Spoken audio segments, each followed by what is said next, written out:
Good morning बेटा। Last lecture में हमने पढ़ा ऑक्सिन्स, सेकंड है अब गिबरलिंस।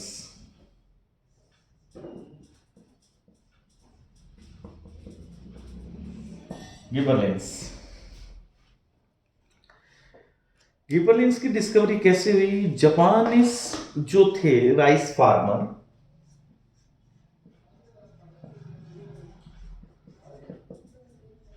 इन्होंने एक बात नोटिस की कि जो इनके फील्ड में राइस प्लांट्स थे, उन प्लांट्स में से कुछ प्लांट एक्सेसिवली टॉल थे। जैसे जैसे कुछ प्लांट्स जो थे वो बहुत ज्यादा टॉल आ रहे थे अपने आप, और स्टीराइल भी थे। टॉल के साथ साथ इनमें सीड्स भी नहीं थे। तो ये जो एक्सेसिवली टॉल आए, जिनमें सीड्स नहीं आए, इनमें एक डिजीज थी कि ये इतने टॉल कैसे हुए। They are suffering from, later on it was found that they are suffering from fungal attack, and that disease is foolish seedling disease. Foolish seedling disease, or this disease is called Becken. This fungus is which attacked this plant, which resulted into their excessive tallness. This is due to the fungus, and that fungus is Cyprella fusicuroi. So ultimately it was found that in this fungus there is an active substance. मतलब इन tall plants के अंदर एक disease थी। देखो, इन Japanese rice farmers ने ये observe किया कि इनके राइस प्लांट्स में से कुछ प्लांट एक्सेसिवली टॉल हैं, दूसरे प्लांट्स नॉर्मल प्लांट्स से एक्सेसिवली टॉल थे, स्टीराइल भी थे, सीड्स नहीं थे। तो क्यों थे ऐसे टॉल? क्योंकि इनमें एक डिजीज थी, वो एक फंगल डिजीज थी। वो फंगस ये थी बेटा, और इस फंगस के कारण जो एक्चुअली एक्टिव सब्सटेंस था जिसने ऐसा किया, इन प्लांट्स के ऊपर ये इफेक्ट शो किया, वो था गिबरलिक एसिड।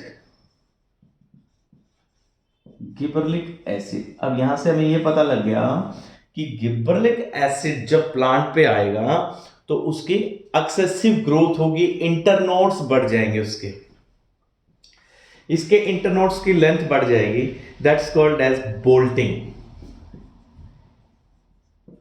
इंटरनोड ग्रोथ जो होगी इन प्लांट की, दैट्स कॉल्ड एज बोल्टिंग। तो इसको अब हम यूटिलाइज भी कर सकते हैं, इस इफेक्ट को। ये जो एप्लीकेशन है इस ग्रोथ हार्मोन की, that can be used in agriculture. So अब हमने गिबरलिंस बहुत सारे डिस्कवर कर लिए हैं। They are about 100। There are about 100, GA1, GA2, GA3, so on up to GA100. We have discovered about 100 such hormones. First time that discovered phytohormone GA3, its formula is C19H26O6. Yes, beta. It was the first gibberellins to be discovered, और इसको study करते हैं। और ये इसका nature कैसा है बेटा? इन सब का एसिडिक है, ऑब्वियसली गिबरलिक एसिड हो गया ना। और इनका ये बनते किससे हैं? एसिटाइल कोइल से। देयर प्रिकर्सर इज, मतलब प्लांट के अंदर जो ये अफेक्ट आया है, बोल्टिंग हुई है, किससे हुई? एक फंगस के अटैक से हुई। उस फंगस के अंदर क्या केमिकल था? गिबरलिक एसिड था। गिबरलिक एसिड कितनी तरह के डिस्कवर हो गए बेटा? 100 टाइप्स के। सबसे पहले डिस्कवर्ड होने वाला GA3, फॉर्मूला इज C19H26O6। क्या नेचर है इसकी? एसिडिक। किससे बनता है ये एसिटाइल कोई से बनता है बेटा, कोएंजाइम है। अब इसके फिजियोलॉजिकल इफेक्ट्स और applications. Physiological effects,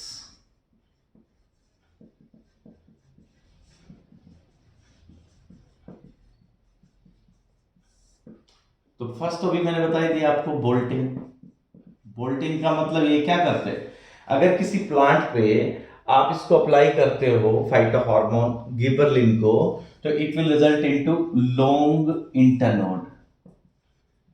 long internode, इससे क्या फायदा होगा, हमने इसको एग्रीकल्चर में यूज किया और शुगर केन की प्रोडक्शन इंक्रीज कर दी गन्ने की।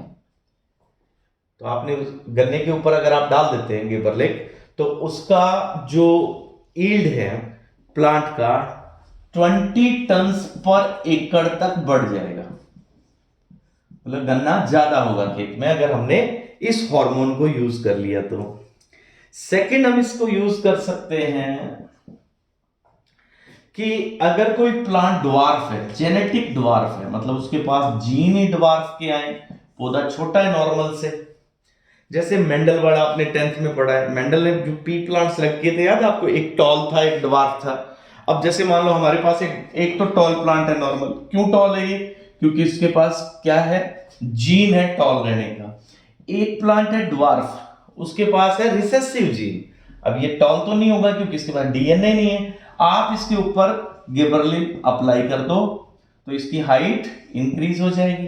तो इसका मतलब इसके पास डीएनए तो है रिसेसिव,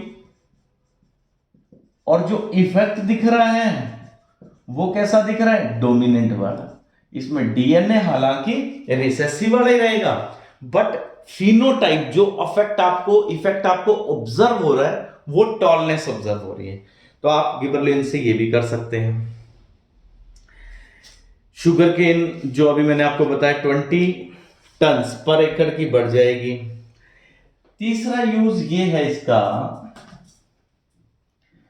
एप्पल वाले जो एप्पल प्रोडक्शन से जुड़े हुए फार्मर्स हैं, तो इंप्रूव शेप ऑफ एप्पल, अगर आप ये अप्लाई कर देते हैं तो एप्पल की शेप बेटर आ जाएगी। और इंप्रूव ग्रेप्स ईल्ड, अंगूर वालों के लिए भी फायदा है। कैसे फायदा है, बोल्टिंग से, इंटरनोड लंबे होंगे, प्लांट टॉल हो जाएगा। इसके बाद बेटा ये एजिंग भी डिले करता है, डिले एजिंग, मतलब प्लांट के अंदर एजिंग इफेक्ट स्लो आएगा और सनसेंस लेट होगी।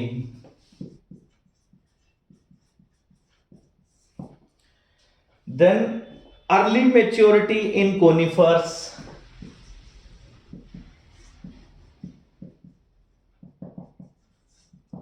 कोनिफर्स याद है ना, अपन ने पढ़े थे प्लांटी में, जिम्नोस्पर्म्स में।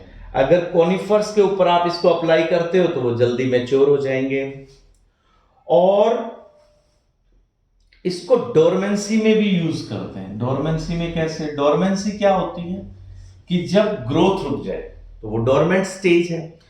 तो डोरमेंसी ब्रेकडाउन के लिए भी इस एंजाइम को यूज, इस हार्मोन को यूज करते हैं, ब्रेकिंग डोरमेंसी। मतलब सीड्स पे डाल दें तो बड़ी तेजी से सीड्स ग्रो करेंगे, जर्मिनेशन होगा। क्यों होता है ऐसा, क्योंकि ये हार्मोन सिंथेसाइज करवाता है, because it causes synthesis of enzymes. कुछ एंजाइम स्टार्ट कर देगा बनवाना प्लांट के अंदर। कौन से एंजाइम, अल्फा अमाइलेज।